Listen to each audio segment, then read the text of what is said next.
With the Wano Country Arc inching ever so closer, we finally got a look at the staff lists and episode titles for the upcoming June episodes, plus the first episode of Wano.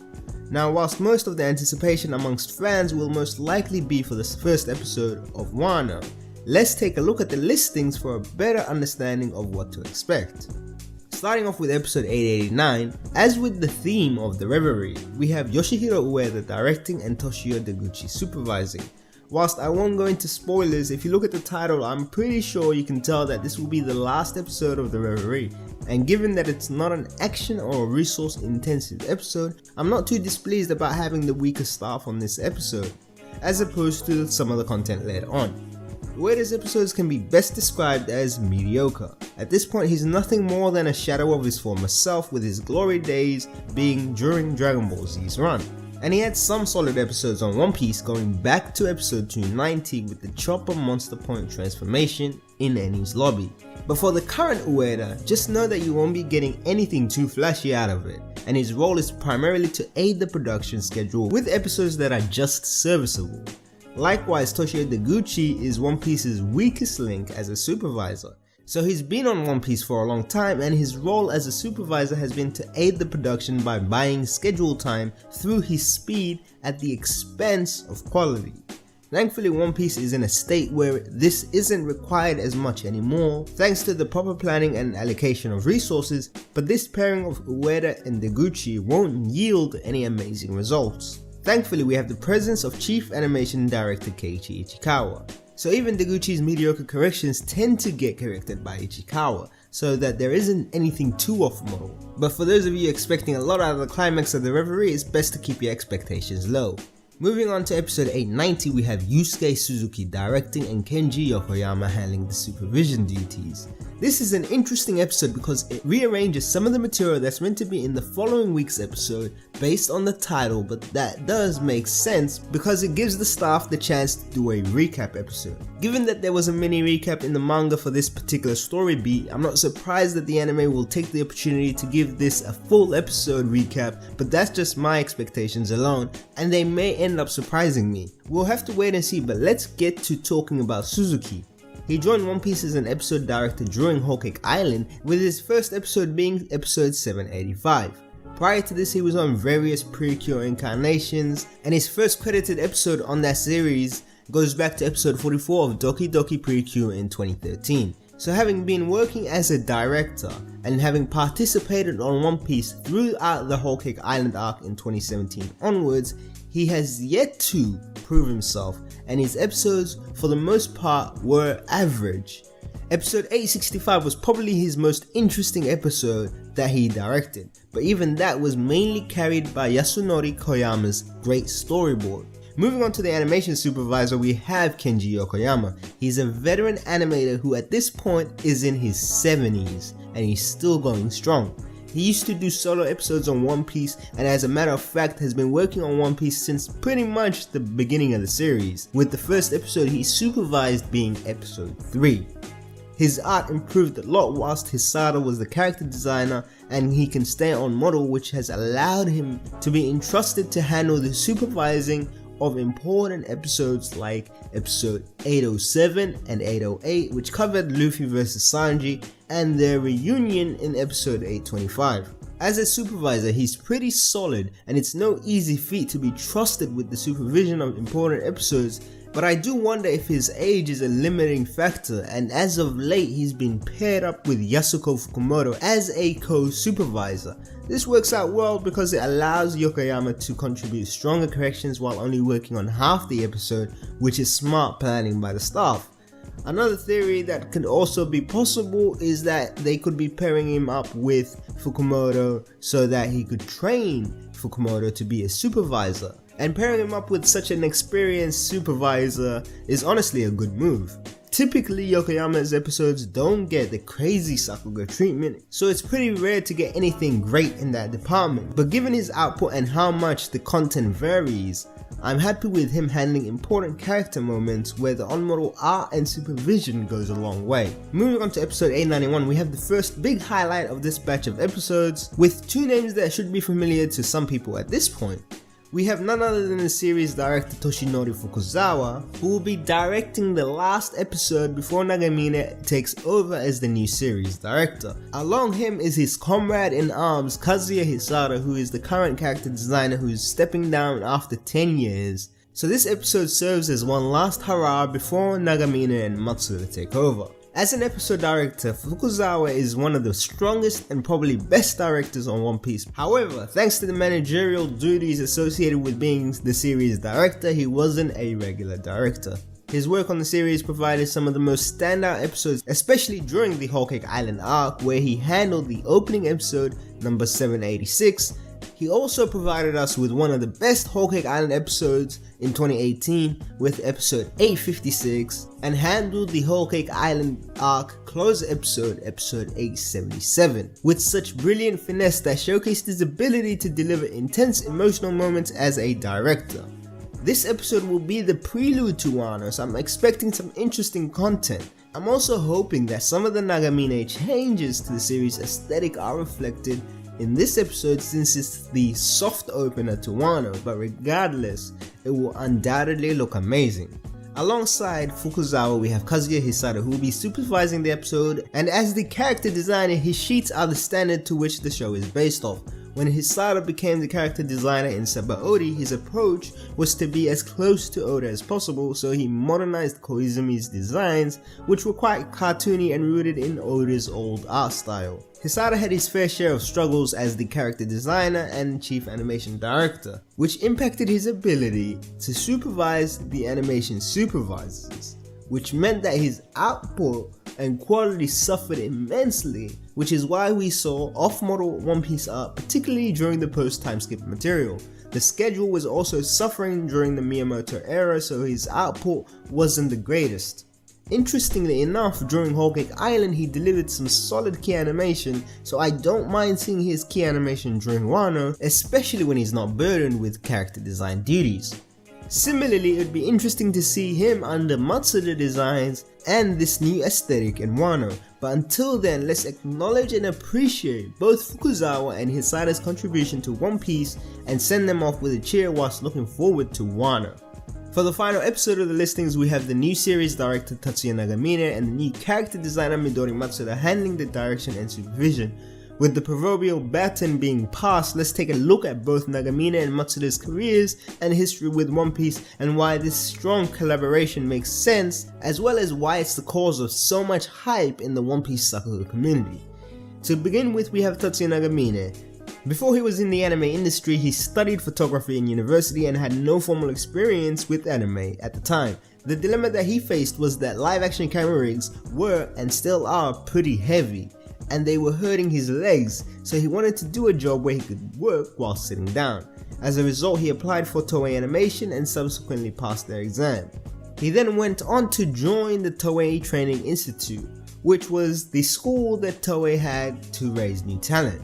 He was training to become an episode director, however he failed the storyboard exam twice. Once he had passed, his first work as an apprentice Enshutsu was on DBZ Movie 13. Nagamine also considers Shigeyasu Yamauchi his mentor, and his art style definitely takes law from him. His first work with Yamauchi and first job as an assistant director was on Dragon Ball Movie 4. After that, Yamauchi noticed that Nagamine didn't have anything to do and told him to start learning how to use a computer in animation, to give him a heads up that Toei would be shifting to digital, and this immensely helped his career to the point where he was asked to help on Kitaro in 1997, and subsequently, thanks to his skill in using a digital workflow, he was then asked to go to Toei Animation Philippines and teach them how to use Max, plus asked to make some digital production manuals.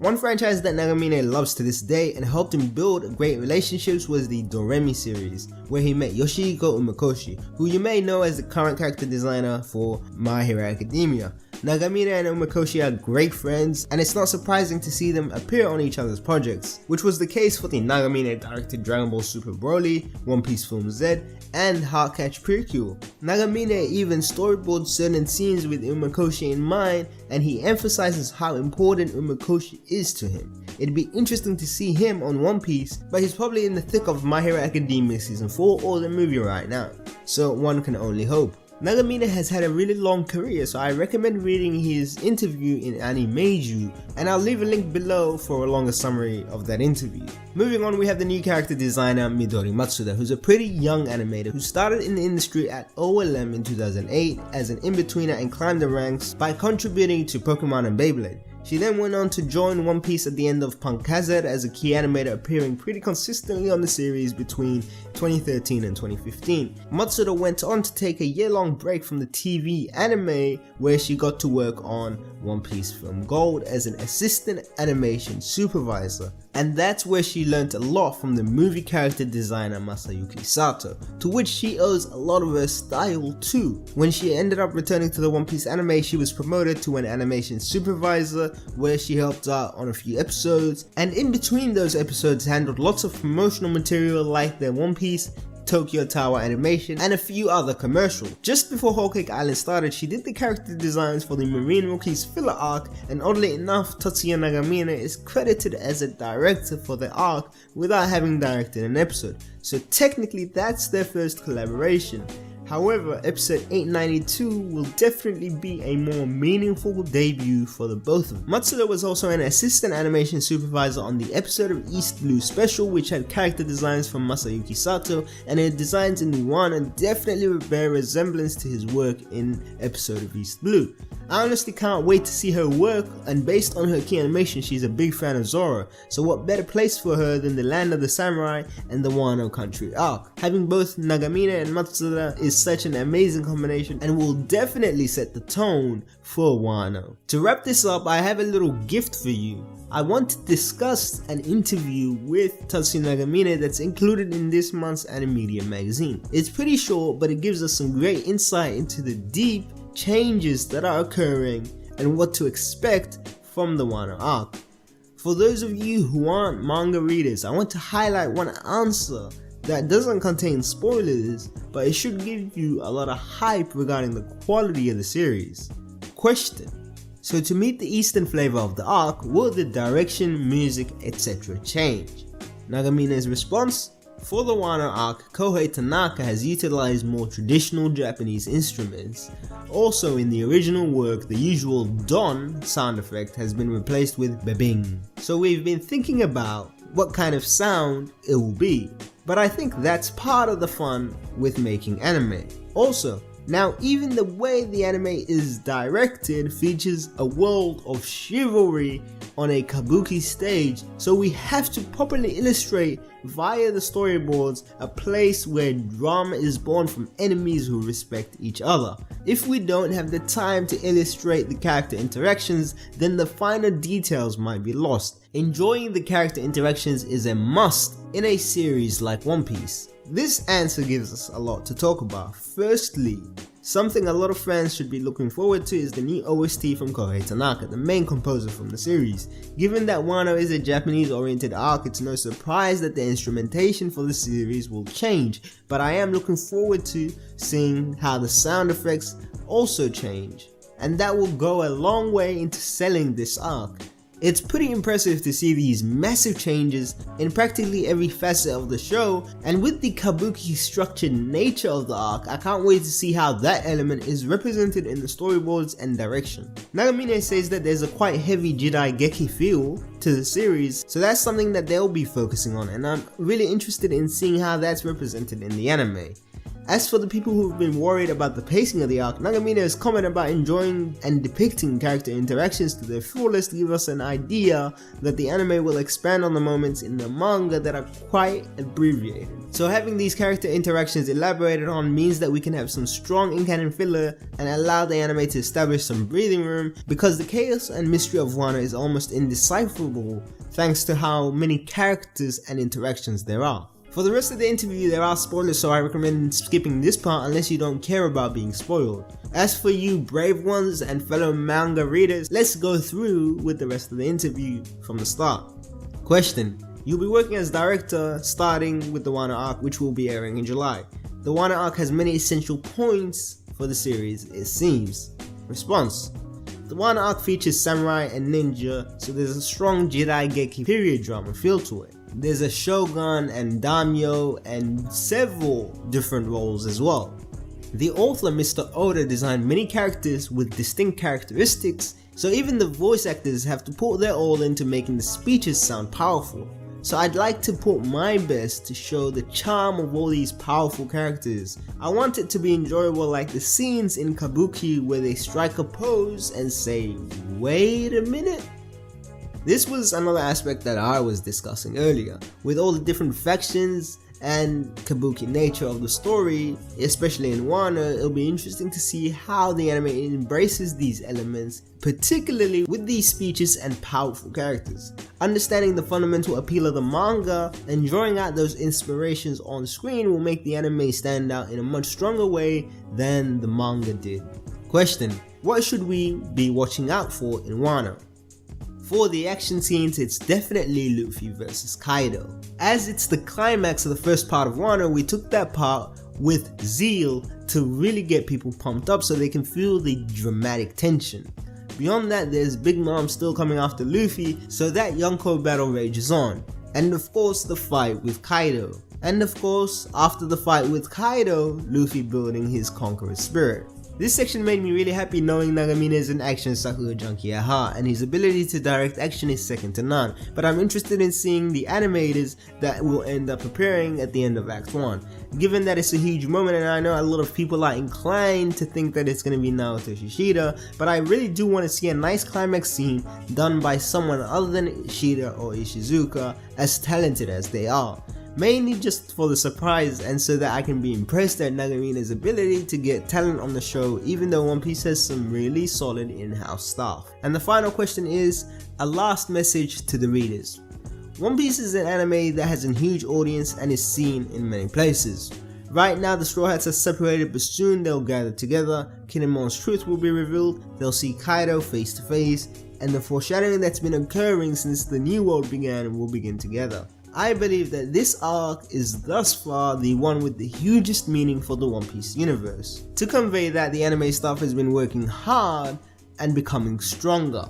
I hope that you look forward to it. So once again, Nagamine reiterates how hard the staff have been working on Wano, and I am looking forward to seeing all those moments in the anime. Nagamine understands the broader implications of Wano in the One Piece, and being able to direct that in a manner that would be befitting to the scale and impact on the One Piece universe is something that every fan should be anticipating. As for you guys, I covered a lot of ground with this and hopefully brought you guys up to speed with regards to both the production staff and provided some interesting details that hopefully gave you even more hype. I can't wait to keep covering the Wano arc, and I hope you enjoy my coverage and join me by subscribing and liking this video. If you have any suggestions and thoughts, be sure to leave them in the comments down below, and until next time, take care.